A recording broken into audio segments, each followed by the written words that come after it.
Hello students, good morning. ఎలా ఉన్నారు? వేసవికాలం బాగా ఎంజాయ్ చేస్తున్నారు అనుకుంటా. ఎంజాయ్ చేయండి. కానీ ఎండలు చాలా ఎక్కువగా ఉన్నాయి, జాగ్రత్త. ఓకేనా? చక్కగా నీడపట్టు నుండి చక్కగా తిని ఆరోగ్యాన్ని జాగ్రత్తగా చూసుకోండి. ఇంకా మనకి చదువుకోవాల్సింది చాలా ఉంది, భవిష్యత్తు చాలా ఉంది. నాకు చాలామంది స్టూడెంట్స్ మెసేజ్లు పెడుతున్నారు. అలాగే కాలేజీ నుంచి వెళ్ళే ముందు కూడా నన్ను అడిగారు, ఏమిటా ప్రశ్న అంటే, సార్ సమ్మర్ వెకేషన్స్లో ఏమి చేయాలి? ఏం చేస్తారా సమ్మర్ వెకేషన్స్లో? పిచ్చగా ఎంజాయ్ చేస్తారు, అంతే కదా? ఎస్, అయితే ఎంజాయ్ చేయాలి. ఎంజాయ్ చేస్తూ కూడా మన భవిష్యత్తుకి మంచి ప్రణాళికలు కూడా వేసుకోవాలి. అది చాలా ఇంపార్టెంట్. ఓకే, ఈ వేసవికాలంలో ఏం చేయాలి అని అడిగారు కదా, దానికి కొన్ని పాయింట్లు 1 by 1 ఎక్స్ప్లెయిన్ చేస్తాను, జాగ్రత్తగా వినండి.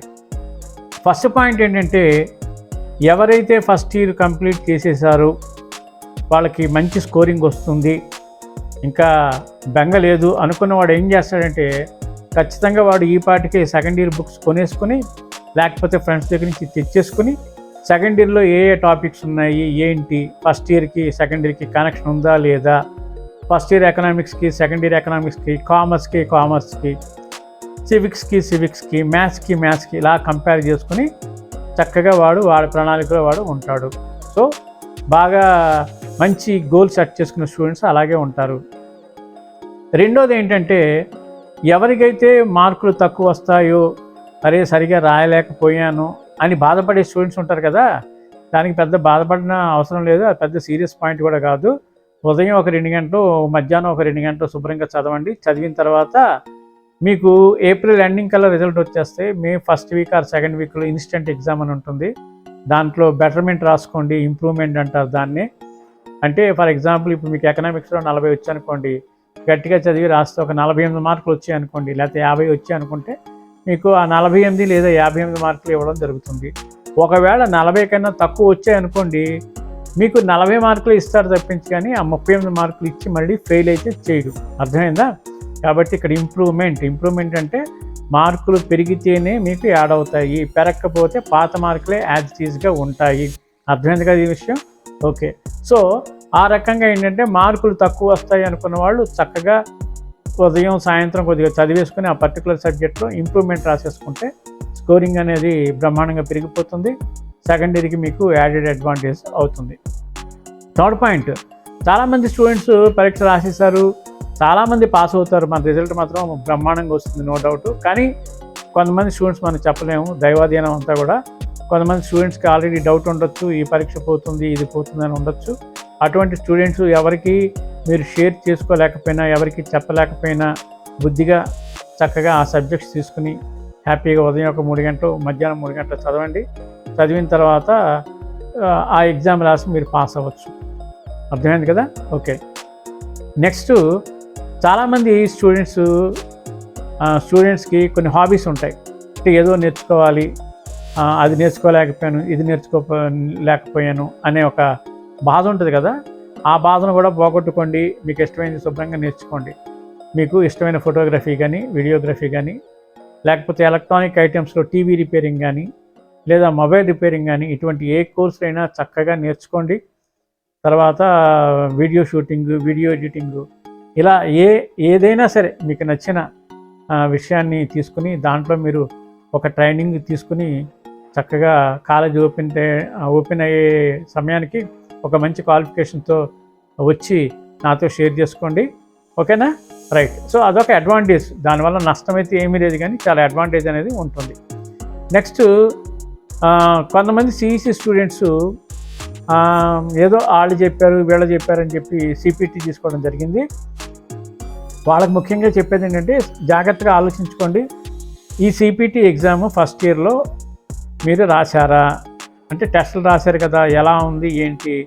మ్యాథ్స్ అయితే చాలా క్లాసులకి మీరు అటెండ్ కాలేదు, మ్యాథ్స్ అర్థం కాలేదని చెప్పారు నాకు. ఇంతకీ మళ్ళీ సెకండ్ ఇయర్ రాగానే మళ్ళీ కాలేజీలో సెకండ్ ఇయర్ సిపిటి అంటారు, దానికి అడిషనల్ ఫీజు కట్టాలి. కాబట్టి ఇప్పుడే నిర్ణయించుకొని చేయగల శక్తి మీకుందా లేదా ఆలోచించుకొని మీరు చక్కగా, ఒకవేళ డౌట్ ఉంటే సిపిటి డ్రాప్ అయిపోయి సెకండ్ ఇయర్ మామూలుగా మీరు చదువుకోండి. అర్థమవుతుంది కదా? నెక్స్ట్ అలాగే క్లాట్లో జాయిన్ అయిన స్టూడెంట్స్ ఉన్నారు.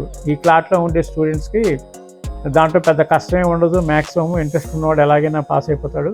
ఫస్ట్ ఇయర్ ఎలా ఉంది, ఇంకా సెకండ్ ఇయర్లో రాబోయే టాపిక్స్ ఎలా ఉంటాయి, సబ్జెక్ట్స్ ఎలా ఉంటాయి, అలాగే ఆన్లైన్లో మీరు వాటికి సంబంధించిన క్వశ్చన్ పేపర్స్ అన్ని డౌన్లోడ్ చేసుకుని క్వశ్చన్లో ఆన్సర్ చేసి మీరు ఒకసారి ప్రాక్టీస్ చేసినట్లయితే దాంట్లో కూడా మీ శక్తి సామర్థ్యాలు అనేవి అర్థమైపోతాయి. అప్పుడు మీరు ఎలా ప్రిపేర్ అవ్వాలి, ఏ రకంగా ప్రిపేర్ అవ్వాలి అనేది కూడా మీకు అర్థమవుతుంది. Okay, right.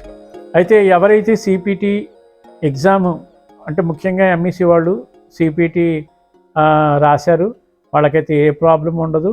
అయితే మ్యాథ్స్ వస్తుంది, మిగతా సబ్జెక్ట్స్ ఏమో మనకు తెలియదు. ఒకవేళ సిపిటి కనుక మీరు కంటిన్యూ చేయదలుచుకుంటే చక్కగా ఇంట్లో కూర్చుని రోజుకి ఒక 4 గంటలు సిపిటి ప్రాక్టీస్ చేయండి. ఫస్ట్ ఇయర్ మీదే అన్ని సబ్జెక్టులు ప్రాక్టీస్ చేయండి. ఆన్లైన్లో మనకి ప్రీవియస్ ఇయర్స్ క్వశ్చన్ పేపర్స్ ఉంటాయి, ఆ క్వశ్చన్స్ పేపర్స్ని డౌన్లోడ్ చేసుకోండి.